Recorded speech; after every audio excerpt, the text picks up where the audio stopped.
Army chief field marshal Syed Asim Munir ने कहा कि अफगान तालिबान हुकूमत ने भारतीय सरपरस्ती याफ्ता दहशत गर्द गिरोहों के खिलाफ कार्रवाई की बजाय उन्हें हर मुमकिन सहूलत फराहम की। पाकिस्तान अपनी सरजमीन पर अफगान सरजमीन से दहशत गर्दी बर्दाश्त नहीं करेगा। पाकिस्तान बिलखुसूस खैबर पख्तूनख्वा को दहशत गर्दों और उनके सहूलतकारों से मुकम्मल तौर पर पाक किया जाएगा।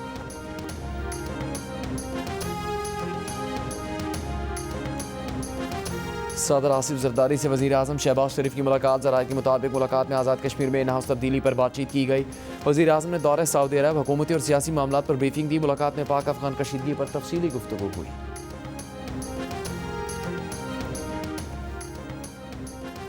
वज़ीर आज़म शहबाज शरीफ ने यूथ लैपटॉप स्कीम का इफ्तिताह कर दिया। कहा, सऊदी अरब ने पाकिस्तानी नौजवानों को आर्टिफिशियल इंटेलिजेंस और इंफॉर्मेशन टेक्नोलॉजी के शोबों में मुफ्त तरबियत देने की पेशकश की है।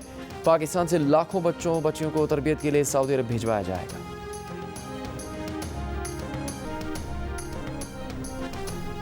हुकूमत खैबर पख्तूनख्वा में दहशतगर्दों के खिलाफ ताकत का भरपूर इस्तेमाल करे, हम पाकिस्तान के साथ हैं। मौलाना फजलुर रहमान का हुकूमत का मशवरा। चिन्नौट में गुफ्तगू में कहा कि अफगानिस्तान से TTP के लोग पाकिस्तान में आकर दहशतगर्द कार्रवाइयाँ करते हैं। खैबर पख्तूनख्वा में हालात बहुत ख़राब हैं, लोग घरों से नहीं निकल सकते। साथ ही मशवरा दिया कि पाक अफगान कशीदगी को बातचीत के जरिए हल किया जाए।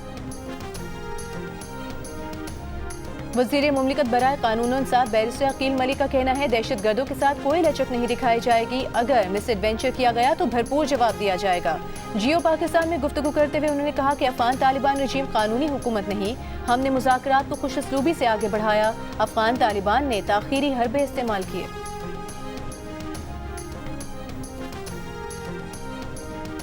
वज़ीर आला सिंध मुराद अली शाह ने कराची में ट्रैफिक खिलाफवर्जी पर होने वाला किसी भी शहरी का पहला चालान माफ़ कर दिया। IG सिंध से मुलाकात में कहा कि जुर्माना दूसरे ट्रैफिक चालान से वसूल किया जाए। पहला चालान एक वार्निंग के तौर पर लिया जाए। IG सिंध ने वज़ीर आला को बताया कि चालान सिस्टम के तहत अब तक 35 सरकारी गाड़ियों के भी चालान हुए हैं। ये चालान सीट बेल्ट ना बांधने, सिग्नल तोड़ने, रंगदार टिंटेड शीशों, ड्राइविंग के दौरान मोबाइल फ़ोन इस्तेमाल करने पर हुए हैं। वज़ीर आला ने कहा कि शहरी अपनी हिफाजत की खातिर ट्रैफिक कानून की पासदारी करें।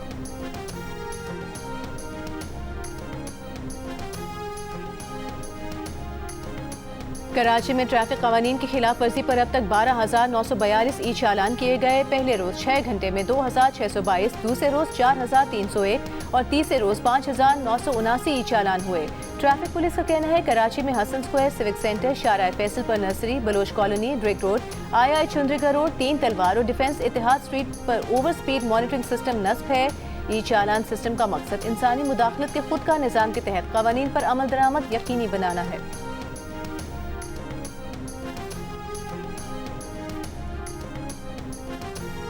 चालान शुरू होते ही कराची में जालसाज भी मुतहरक हो गए। शहरियों को ट्रैफिक पुलिस के जाली चालान बजरिया SMS भेजने का सिलसिला शुरू हो गया। ट्रैफिक पुलिस कराची ने आम नंबर्स के जरिए चालान भेजे जाने की तरदीद कर दी। कहा, फिलहाल मैसेज के जरिए चालान नहीं भेजे जा रहे।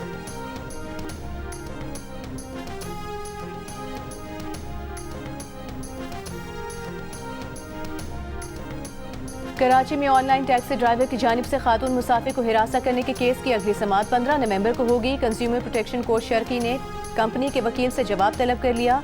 खातून मुसाफिर ने कंपनी पर 1 करोड़ रुपए हर्जाने का दावा दायर करते हुए मौक़िफ़ इख्तियार किया कि अगस्त 2025 में एप्लीकेशन के जरिए राइड बुक कराई। सफ़र के दौरान ड्राइवर ने नामुनासिब और मुजरिमाना तर्ज अमल का मुजाहरा किया और मुसाफिर खातून को अपनी हिफाजत के लिए चलती गाड़ी से छलांग लगाना पड़ी।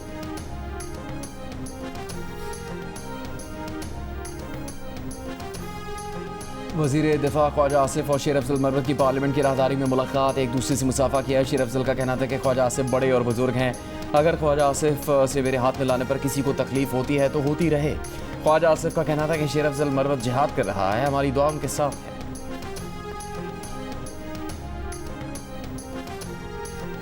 वज़ीर आज़म शहबाज शरीफ से वफाकी वज़ीर दाखिला मोहसिन नकवी की मुलाकात, अपने हालिया दौरे ओमान और ईरान के हवाले से आगाह किया।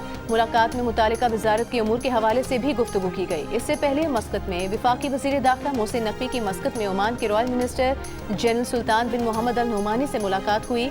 मोहसिन नकवी ने कहा, ओमान में लाखों पाकिस्तानी बरसरे रोजगार हैं और मईशत की मजबूती में किरदार अदा कर रहे हैं। वीज़ा में आसानियाँ पैदा होने से मजीद स्किल्ड वर्कफोर्स ओमान जा सकेगी।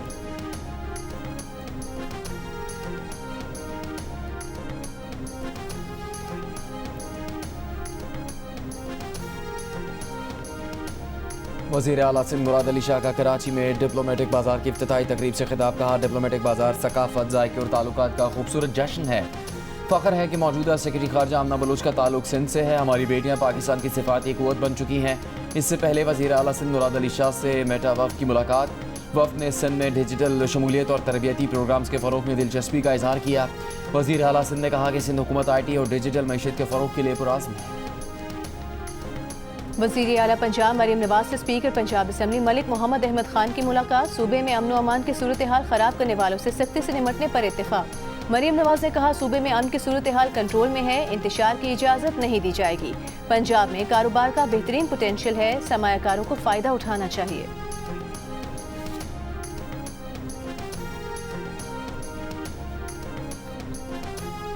वज़ीर आला बलूचिस्तान सरफराज बुगटी का दहशत गर्दों के खिलाफ कार्रवाई में शहीद एहलकारों को खराज तहसीन। सेंट्रल पुलिस ऑफिस कोयटा में प्रेस कॉन्फ्रेंस करते हुए सरफराज बुगटी का दहशत गर्दी के खात्मे का आज़म। कहा, तरक्की के लिए अमन ज़रूरी है। बलूचिस्तान में कायम अमन के लिए खुसूसी पुलिस फोर्स बनाई जाएगी, जिसके लिए तमाम भर्तियाँ PMA की तर्ज पर की जाएंगी।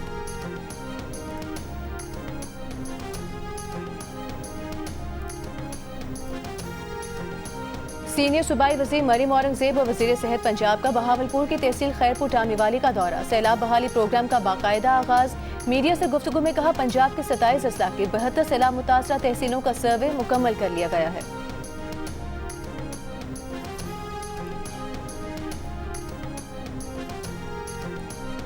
सिंध हाई कोर्ट ने कराची से लापता तालिब इल्म रहनुमा गनी अमान चांडियों की बाजियाबी से मुतालिक दरखास्त पर IG सिंध और दीगर को नोटिस जारी कर दिया। गनी अमान की बहन ने दरखास्त में मौक़िफ़ इख्तियार किया कि 18 अक्टूबर को गनी अमान अपने बच्चों के इलाज के लिए निजी अस्पताल में थे, जब सादा लिबास अफराद ने उन्हें अगवा किया कि इसकी अगली समाअत 14 नवंबर को होगी। गनी अमान के मुबैना अगवा के खिलाफ हैदराबाद बाईपास पर धरना 17 घंटों बाद खत्म। कराची में मलीर बार एसोसिएशन ने मुबैना अगवा पर आज अदालतों का बॉयकॉट किया।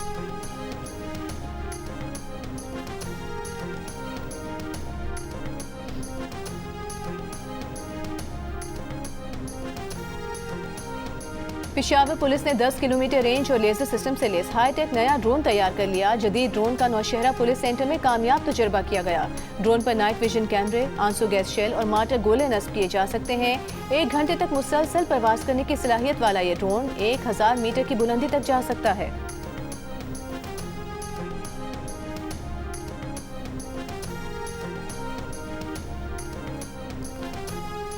मुल्क में सैनिटरी पैड्स पर 40% तक टैक्स। एक गरीब मुल्क में खवातीन को महज औरत होने की सज़ा देने के मुतरादिफ है। वकील मानूर उमर ने लाहौर हाई कोर्ट में दायर दरखास्त में मुतालबा किया है कि हुकूमत इस गैर मुनसिफाना और इम्तियाजी टैक्स को ख़त्म करे। मानूर उमर का कहना है कि अगर ये टैक्स ख़त्म हो जाए तो लड़कियों की स्कूल हाज़िरी बेहतर हो सकेगी, खवातीन ज़्यादा पुरसुकून, खुश और सेहतमंद रह सकेंगी। यूनिसेफ के मुताबिक पाकिस्तान में सिर्फ 12% खवातीन सैनिटरी पैड्स खरीदने की इस्तेताअत रखती हैं।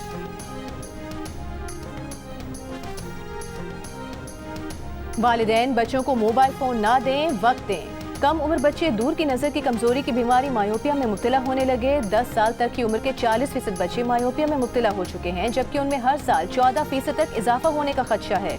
ये इंकिशाफ लाहौर के मुगल IT ट्रस्ट अस्पताल के शोबा पीडियाट्रिक ऑफ्थल्मोलॉजी के ज़ेर तमाम सेमिनार में किया गया। सरबरा शोबा पीज ऑफ्थल्मोलॉजी प्रोफेसर सीमा कयूम ने बताया कि मायोपिया में आंख की साख्त तब्दील हो जाती है। बच्चे मोबाइल फोन्स की स्क्रीन मुसलसल देखते हैं, पलक भी नहीं झपकते, आंखें मलते हैं। कई बच्चों को मनफी 7 से 10 तक की दूर की ऐनकें लग चुकी हैं।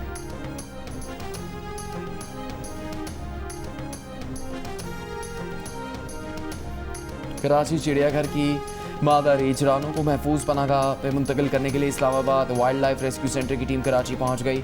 टीम ने मादा रीछ रानों की बहाली की ट्रेनिंग शुरू कर दी। आइंदा 4 रोज तक रानों को कराची से Islamabad wild life rescue centre मुंतकिल किया जाएगा।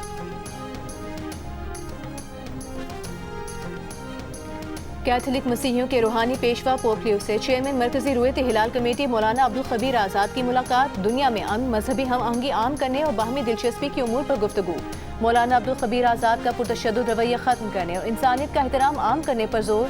पोप लियो ने कहा कि दुनिया में बैनुल मज़ाहिब हम आहंगी के मुकालमे बढ़ाने की ज़रूरत है। मौलाना अब्दुल खबीर आज़ाद ने पोप लियो को दौरे पाकिस्तान की दावत भी दी।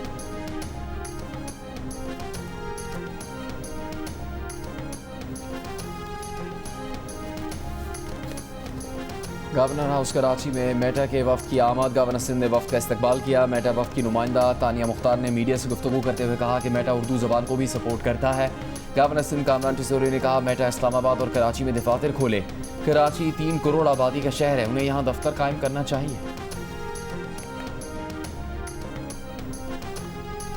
गवर्नर हाउस लाहौर में तुर्की के कौमी दिन की मुनासबत से तकरीब। गवर्नर पंजाब सलीम हैदर का कहना था, भारत के खिलाफ मार्का हक की कामयाबी में तुर्की ने पाकिस्तान की भरपूर हिमायत की। अहम आलमी और इलाकाई उमूर पर दोनों मुल्कों का मौक़िफ़ यकसा है। गवर्नर पंजाब का कहना था, पाकिस्तान तुर्की समेत तमाम इस्लामी ममालिक से मजबूत और बेहतर ताल्लुकात चाहता है।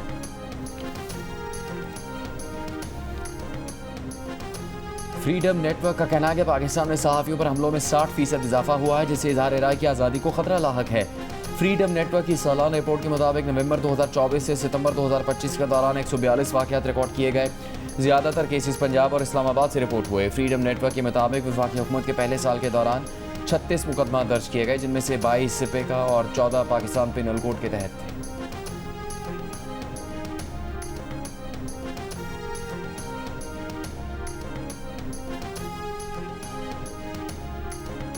हमास ने गजा जंगबंदी मुआहदे के तहत मज़ीद 2 यरग़मालियों की लाशें हिलाल अहमर हुकाम ने इसराइल के हवाले कर दी। इसराइल की गजा में जंगबंदी मुआहदे की खिलाफ वर्जियाँ जारी। गजा के शिमाली इलाके बेतलाहिया में हमला, 2 फ़लस्तीनी शहीद हो गए। लबनान के सदर जोसेफ ऑन का लबनानी अफवाज को किसी भी इसराइली जारहियत की सूरत में जवाब देने का हुक्म।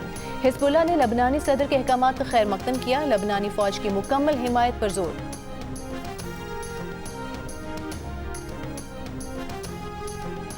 पाकिस्तान और जनूबी अफ्रीका की क्रिकेट टीमों के दूसरे T20 से पहले कज़ाफ़ी स्टेडियम में भरपूर प्रैक्टिस। खिलाड़ियों ने फील्डिंग, बैटिंग और बॉलिंग की मशक़ें की। सीरीज़ का दूसरा और तीसरा T20 कल और हफ्ते को कज़ाफ़ी स्टेडियम में खेले जाएंगे। इन दोनों मैचेस के तमाम टिकट्स मुकम्मल तौर पर फ़रोख्त हो गए हैं।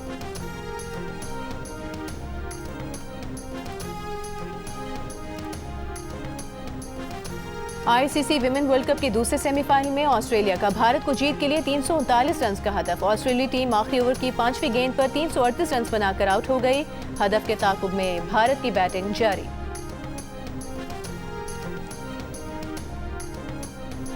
नोबेल अमन अवार्ड याफ्ता मलाला यूसुफजई की किताब फाइंडिंग माई वे अमरीकी अखबार न्यूयॉर्क टाइम्स ने सबसे ज़्यादा फ़रोख्त होने वाली किताबों में शामिल कर ली। मलाला यूसुफजई की किताब 15 किताबों की फहरिस्त में 7वें नंबर पर है। मलाला यूसुफजई ने सोशल मीडिया पर लिखा कि फाइंडिंग माई वे उनकी ज़िंदगी की तन्हा तरीन वक्त के बारे में है। अगर किताब ने आपको कम तन्हा महसूस करने में मदद की तो यही उनके लिए अहम है। मलाला यूसुफजई ने किताब पढ़ने, शेयर करने और इस पर यकीन करने पर क़ारीन का शुक्रिया अदा किया।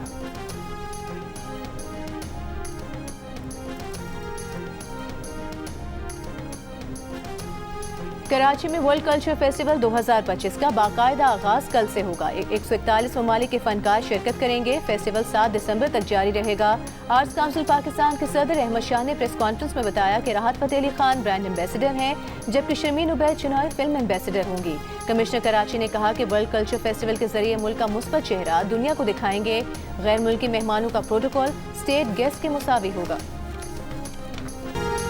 नामवर पाकिस्तानी निशाद अमरीकी मौसीकार शेरजान अहमद का गीत दिस न्यू एज 2026 के ग्रैमी अवार्ड्स में बेहतरीन अल्टरनेटिव रॉक म्यूज़िक परफॉर्मेंस के लिए बाज़ाबिता तौर पर नामजद होने जा रहा है।